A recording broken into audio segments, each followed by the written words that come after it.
Unang linggo ni Yorme, nagpasiklab agad.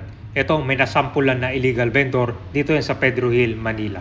Alamin na din natin ang sitwasyon dito ng TAF malapit sa LRT station. So dito naman tayo, may TAF Avenue, ang i-update natin. Punta naman natin doon sa Pedro Hill. Doon kasi sa area, maigpit yung bangketa. Talagang bawal yung vendor doon. Yun yung pupuntahan natin. Tignan mo kung gaano kalinis, no? Alam nyo kabayan, kapag dumaan kayo dito ng gabi, sobrang liwanag. Tignan mo yan, mga ilaw na yan, no? Sinakto natin ganitong oras. Yan, oh, malinis, no? Diba, nakakalakad na yung mga tao dyan. Dati puno ng vendors, no? Doon tayo sa kabayan, sa Pedro Hill. Ito naman yung Remedios Street.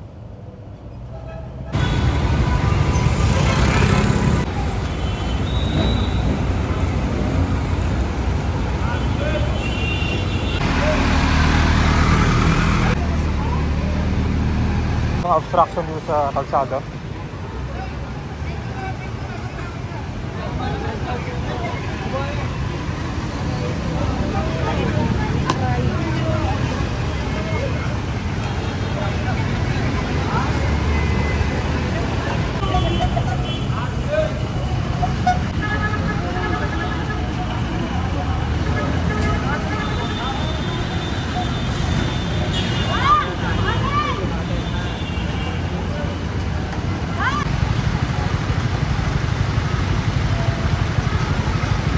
Dito na tayo sa Pedro Hill Street.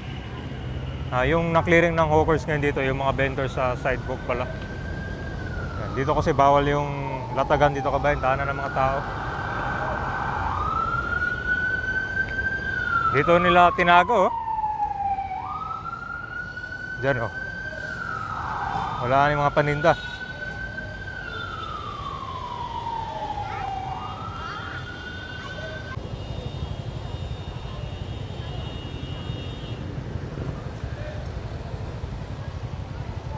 May nasampulan na doon kanina sa Pedro Hill, di ba? Yung vendor na doon malapit sa bangketa.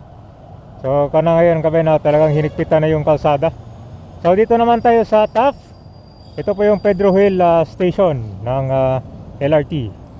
May kita muna yung pagbabago dito sa bangketa, di ba? Malawak, no? So ang linis ng tignan, no? Kung na tayo ngayon kabayan, rush hour na to. Uwian ng mga tao. Dati gabundok yung basura, ngayon konti na lang, oh. Tignan mo yung sidewalk niya dyan, oh. Malinis na rin, no? Diba, ang gandang tingnan ka ba?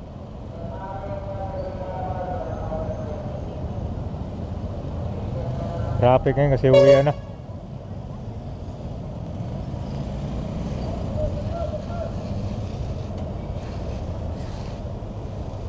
So tara guys, bisitahin natin. So, dati dito, kabayan, talaga mapangiyan dito. Lalo na pagdadaan ka dito ng umaga. Kailangan to ng kung talaga. Lagyan siguro ng bakod. Ginagawan ko kasi ito. Alam niya ng mga araw-araw dumadaan dito. Yung mga sasakay ng Pedro Hill LRT station. Yan. Ayaw ni Yorme ng ganun, no? Dito may mga gamit pa.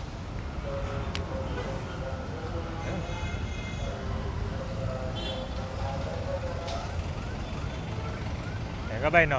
So far nag-improve na yung dito, sidewalk. Walang mga vendors dito.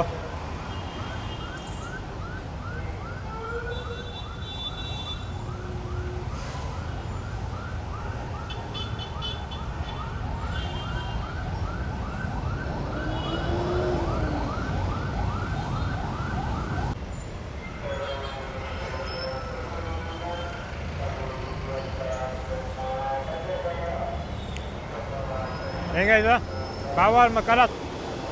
Meron niyang bayan.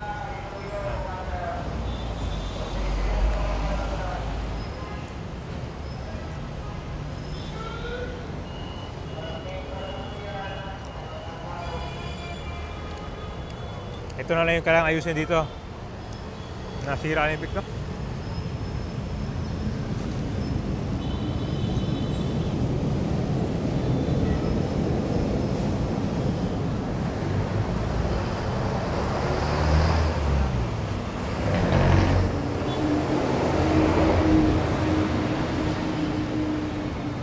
Diba? Tingnan mo yung, kita mo yung kulay dilaw na yan.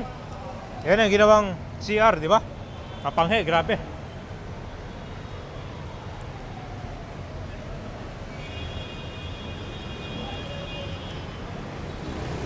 Nakatagang disiplina. Yan ang ginawang basura, oh.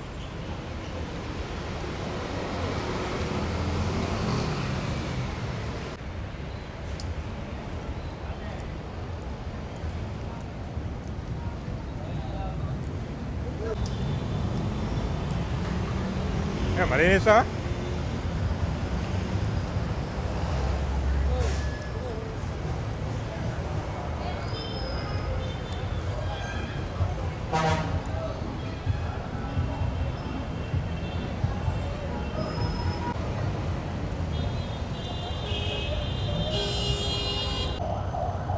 Yan mo yung sidewalk kabay, no? Di ba?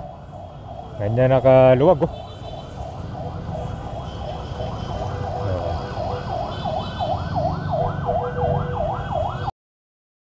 At yun na po yung nasampulan kanina dito sa Pedro Hill, malapit sa LRT station. Although marami pang kailangang ayusin dito. Una na yung mga basura. Alam niya na mga araw-araw nagko-commute dito, talagang maamoy mo yung panghe niya, no? Kita mo yung kulay dilaw, talagang napapabayaan. Alam niyo unang ginawa ni Yorme dito sa Manila pagkaupo niya, deflashing doon sa Divisoria, Carriedo. At hopefully din dito sa may Top Avenue, no? Kasi ganitong oras kita mo yung marami ng mga tao. Rush hour na yan. Nagsasakayan na sila ng mga LRT, mga jeep, UB Express, taxi. Yan. So kailangan maluwag talaga to dito. So ano pa sa tingin nyo yung kailangang improvement dito sa may sidewalk ng Top Avenue? Malinis naman dito, malawak. At yan talaga yung designated area para sa mga tao na maglalakad. So ilan sa mga lugar dito na binabantayan talaga na bawal yung vendors sa bangketa. Yan, ganyan ka higpit dito sa Top Avenue.